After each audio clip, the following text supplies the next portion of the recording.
Entre une nouvelle exoplanète voisine habitable, un Starship qui se rapproche de l'orbite, un projet de successeur de Webb qui reprendrait beaucoup d'Hubble, une découverte incroyable près d'Andromède, les photos les plus détaillées jamais obtenues de la Lune, des exoplanètes et des explosions de fusées, on ne peut pas dire que la semaine spatiale fut insipide.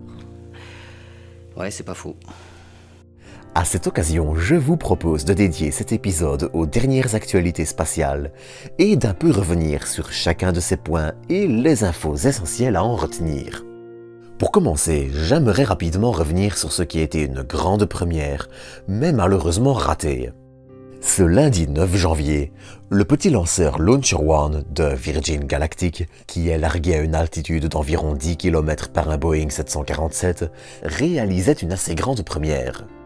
C'est en effet la première fois qu'un vol orbital décollait depuis l'Angleterre, depuis le port spatial des Cornouailles, et, dans la foulée, un événement malgré tout important pour l'Europe continentale qui devrait voir d'autres lanceurs, comme RFA One, décoller dans l'année.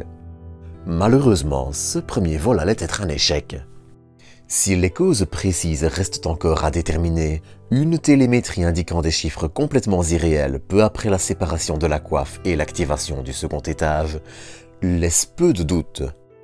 Il semble en effet qu'une des deux moitiés de la coiffe ne se soit pas séparée correctement, ce que certaines images corroborent d'ailleurs, et ait entraîné un déséquilibre du second étage, menant à une déviation et une perte de la mission. Malheureusement, cela n'allait pas non plus être le seul échec de la semaine. Réalisant son vol inaugural depuis l'Alaska, le petit lanceur RS-1 de l'entreprise ABL Space System allait aussi connaître un échec et allait retomber sur son pas de tir. Est-ce qu'on peut s'en servir pour donner de l'élan à un pigeon? Quelques instants seulement après le décollage, ce qui est basiquement l'un des pires scénarios pour l'échec d'un lanceur. Car en plus de la perte et le problème de fiabilité à régler, il y a aussi le pas de tir à remettre en état, ce qui augmente considérablement la charge de travail et financière. Pour terminer avec les lanceurs, et avant d'en arriver à Webb, aux exoplanètes, à Andromède et à la Lune, je vous propose de partir vers le Texas et plus précisément le site de Starbase à Boca Chica. Ce 10 janvier, le Starship S-24 était une nouvelle fois placé sur le booster numéro 8, et ce en vue d'une première tentative de vol orbital espérée d'ici février au plus tôt. Ce qui nous aura permis de profiter encore une fois d'une foule de clichés magnifiques, en attendant maintenant que de nouveaux essais soient menés avec le couple Starship Super Heavy en vue du décollage. On peut notamment citer la première mise à feu statique avec ses 33 moteurs Raptor qui serait prévue d'ici quelques semaines et ouvrirait ainsi la voie au premier vol du Starship. Mais assez parlé de lanceurs. Car du côté de l'univers et des grandes découvertes, l'actualité fut aussi plus que chargée. Déjà, on notera la confirmation de l'exoplanète TOI 700e, une planète située à 101 années-lumière d'ici, autour d'une étoile de type naine rouge. Ce qui est intéressant, c'est que la planète se situe à la limite interne de la zone habitable de son étoile et reçoit ainsi 30% de chaleur de plus que notre berceau, pouvant ainsi, théoriquement, accueillir de l'eau liquide. Néanmoins, et même si elle est d'un rayon comparable à la Terre, il est en réalité peu probable qu'elle soit habitable. Entre les colères des naines rouges, connues pour stériliser la surface des planètes, et le fait que, de par le fait que ces étoiles sont plus petites et les planètes plus proches, elles orbitent aussi plus près d'elles et sont souvent verrouillées gravitationnellement en présentant la même face à l'étoile, ce n'est donc pas non plus à considérer comme d'office un paradis. Mais, toujours dans le sujet des exoplanètes, on avait encore droit à une autre découverte de taille cette semaine. La première exoplanète confirmée via des observations du télescope spatial James Webb, et le tout avec une planète s'offrant 99% du rayon de la Terre. LHS 475b, son petit nom, orbite à 41 années-lumière d'ici, elle aussi autour d'une naine rouge de près de la moitié de la luminosité du Soleil. Alors, en revanche, il est important d'apporter une précision. Si elle est bien la première exoplanète dont on a confirmé l'existence via Webb, ce n'est pas au télescope que l'on doit la découverte. Elle a été observée via la méthode des transits qui, pour résumer rapidement, consiste à observer la chute de luminosité d'une étoile quand une planète passe devant elle, bloquant une infime fraction de sa lumière. Son existence avait déjà été mise en évidence par la même technique via la mission TESS, qui est dédiée à cette tâche justement, et l'observation demandait juste à être répétée pour être confirmée, ce qu'a fait Webb. Mais parallèlement, comme l'étude des planètes rocheuses comparables à la Terre est un objectif majeur de Webb, cette première observation, sans être phénoménale, est assez importante malgré tout puisqu'elle démontre une partie des capacités du télescope. Ce qui m'amène à un autre sujet de la semaine, les performances de Webb et quelques petits problèmes. Alors, je tiens à le préciser, mais dans l'ensemble, le télescope se porte plus que bien. Mais, d'un côté, Artemis 1 a clairement mis le problème en évidence. Le réseau utilisé pour communiquer avec les missions aux quatre coins du système solaire, le Deep Space Network, arrive à saturation et sans vraie solution dans l'immédiat. Il devient ainsi parfois nécessaire de choisir quelles données sont plus urgentes à transmettre, et des missions comme Artemis 2, 3 et plus risquent de créer des bouchons de données. C'est d'ailleurs pour cette même raison que les flux live de la capsule Orion étaient compressés, car les débits du Deep Space Network ne sont pas illimités. Mais Webb souffre aussi d'un autre problème bien plus complexe, les micrométéorites. J'en avais déjà parlé dans un épisode dédié, dont le lien sera en description, mais le télescope avait déjà subi des impacts de micrométéorites à quelques reprises, de façon plus importante et régulière que prévu.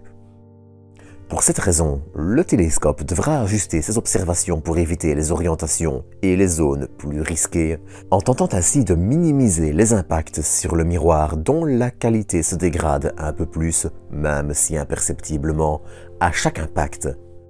Alors, soyons clairs, le problème n'est pas du tout catastrophique, mais nécessitera néanmoins d'être pris en compte pour de futurs télescopes à miroir segmentés. Ce qui m'amène à une autre actualité dont je tenais à parler. Si le prochain télescope spatial majeur est déjà connu, il s'agit du Nancy Grace Roman Observatory avec son miroir de 2,4 mètres qui se concentrera sur l'énergie sombre et les exoplanètes. Son successeur, lui, aura une tâche bien plus lourde. Bien qu'encore sans budget dédié au développement, de premières ébauches partent sur un miroir d'une taille comparable aux 6,4 mètres de Webb et aussi segmenté. Le télescope devant opérer en lumière visible, l'alignement des segments, qui est de l'ordre du 10 millième de cheveu pour Webb, sera encore des centaines de fois plus délicat.